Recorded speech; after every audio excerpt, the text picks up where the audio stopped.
Salut les amis, abonnez-vous à notre chaîne pour nous soutenir. C'était une de ces nuits d'été, comme seul Berlin peut en produire. Le ciel était bas au-dessus de la ville, un violet sombre, percé par les lumières vives des clubs et des bars qui marquaient le panorama urbain. L'air vibrait d'énergie, de la promesse d'une nuit qui pouvait être tout. J'étais jeune, naïve peut-être, mais pleine d'attentes.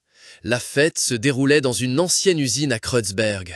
Murs de briques brutes, haut plafond, la basse pulsait à travers le béton comme un second battement de cœur. Partout autour de moi, les gens dansaient, un kaléidoscope de couleurs, de styles et d'orientations sexuelles.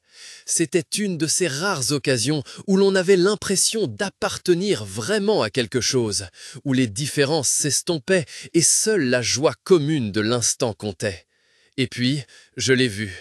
Il se tenait derrière les platines, une silhouette dans la lumière stroboscopique clignotante. Ses mouvements étaient fluides, assurés, presque hypnotiques. Il avait quelque chose d'attirant, une aura de mystère et de liberté qui m'a immédiatement captivé. Je ne savais rien de lui, pas même son nom, mais à cet instant, il était le centre de mon monde.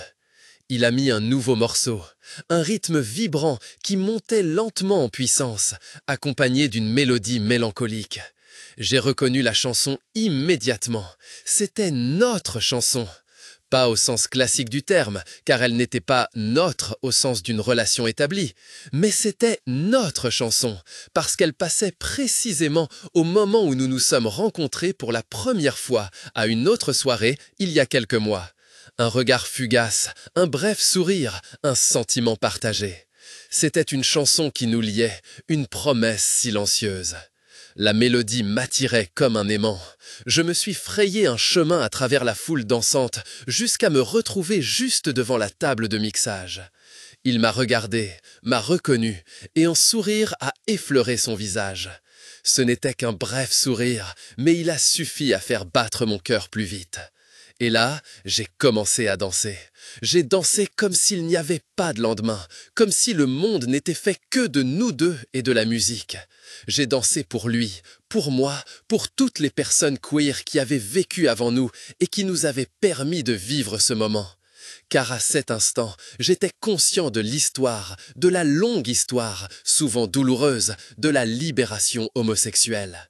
Je pensais à l'époque où l'homosexualité était criminalisée, où les hommes gays et les femmes lesbiennes devaient vivre dans le secret par peur de la persécution et de la condamnation.